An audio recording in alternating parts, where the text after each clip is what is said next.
Bonjour coach. Bonjour. Cette semaine, la SEC a joué les matchs de la 4e et 5e journée de Ligue 1. La SEC a réalisé sa première défaite lors de la 5e journée contre la JCAT. La SEC a bien joué, mais la SEC a perdu. Coach, comment expliquez-vous cette première défaite? Ouais, je vais revenir sur les deux matchs. Si on parle des deux matchs, on parle de la victoire de mercredi, où on marque 3 buts sur un match. Donc ça a été intéressant. Dans le jeu, on n'a pas été exceptionnel mercredi. On a été meilleur effectivement hier, à la différence que hier on a manqué d'efficacité.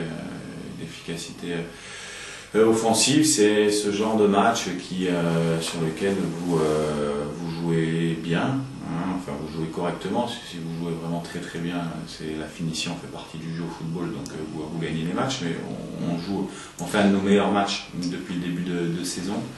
Malgré ça, à la 94e minute, on prend un contre. On explique ça par le manque d'efficacité et des réalismes offensifs. Par contre, quand on perd, il y a deux cas possibles. Le premier, c'est qu'on n'ait pas existé dans la rencontre et que ça soit inquiétant. Le deuxième, c'est qu'on perde le match contre le cours du jeu. On est plutôt dans ce cas-là. On ne peut pas s'en satisfaire parce que ça reste une défaite. Mais bon, il y a différents éléments qui font on s'est servi aussi de ce match pour pouvoir faire tourner quelques joueurs en vue du match important de vendredi.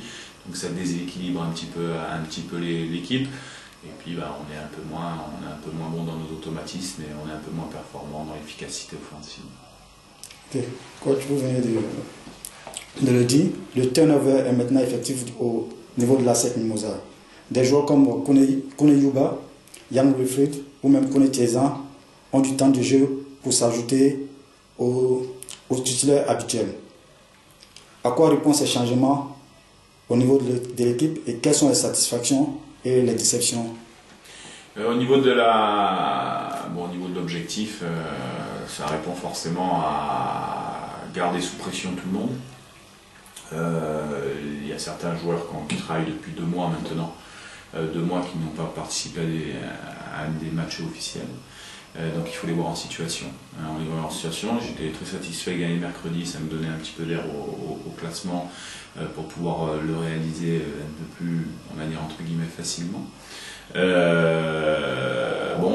Après, on a sur l'équipe alignée 9 nouveaux joueurs par rapport à l'année dernière sur le 11 titulaire. On peut garder Michael Seri, Okuzawi surtout et Zach Bayou, puisque Michael était par intermittence titulaire l'année dernière, donc ça fait 9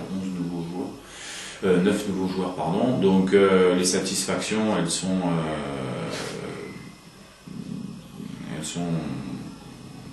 sur l'aspect de la défense centrale qui a été bien, notamment avec Yuba.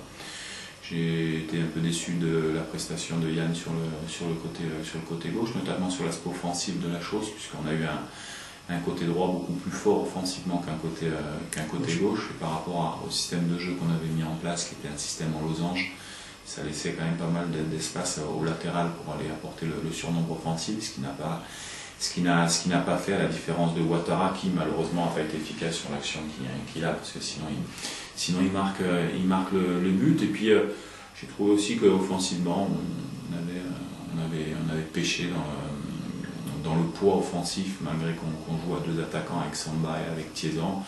On a manqué de poids face au but, dans le sens du but. On a été bon en pivot, en soutien, mais en appui, pardon, mais pas forcément dans la surface de réparation. On a manqué de poids dans ce domaine-là. Ok, coach. Le match qualificatif des 16e de finale face à l'EFO est prévu ce vendredi 6 avril au stade Fauboigny. Quels sont les éléments tactiques? Quels éléments tactiques pouvez-vous livrer aux actionnaires pour les rassurer pour ce match très important pour la série? Les éléments tactiques, j'ai pas à vous livrer d'éléments tactiques non pas par rapport aux actionnaires, mais par rapport aux adversaires. Maintenant, bon, quand on regarde nos contenus de match, on s'aperçoit qu'on s'améliore, c'est net. Il faut être réaliste quand on dit que c'est l'inverse, c'est-à-dire qu'on régresse ou qu'on est dans des passes difficiles. Là, au niveau du jeu, ça se met en place, donc ça va être le jeu qui va nous donner notre garantie de solidité vendredi, notamment sur le stade d'Oufouette. Alors, bon, je regrette une chose aussi, c'est que on reçoit au Félicia, mais depuis le début de la saison, la fédération ne nous fait pas jouer au Félicia, donc c'est vrai que je pense qu'on n'est pas les seuls dans ce cas-là. Bon, c'est un peu incompréhensible en sachant qu'on a un beau stade, mais bon, c'est comme ça, donc on va s'adapter. On va aller faire une séance demain matin au Félicia, ce sera toujours mieux que rien. Mais après, les joueurs sont concernés. L'avantage, c'est qu'on a pu faire reposer quelques joueurs qu'on avait besoin, comme Marc Sekiré, comme Robert Sankara.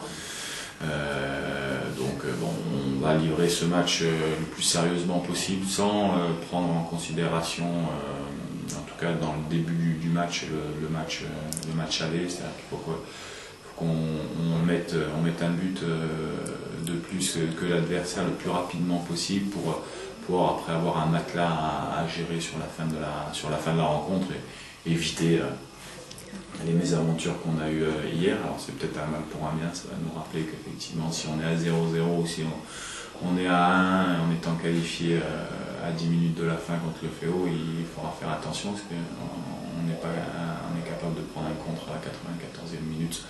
Voilà, après l'état d'esprit des joueurs est bon. Bon, les entrées hier n'ont pas été très, très décisives, au contraire de mercredi. Mais l'état d'esprit est bon, tout le monde a envie de retrouver un beau projet de jeu.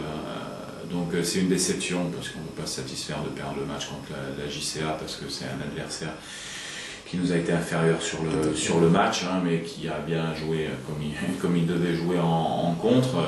Donc bon, c'est une déception de perdre contre des équipes qui ne sont pas réellement plus fortes que vous.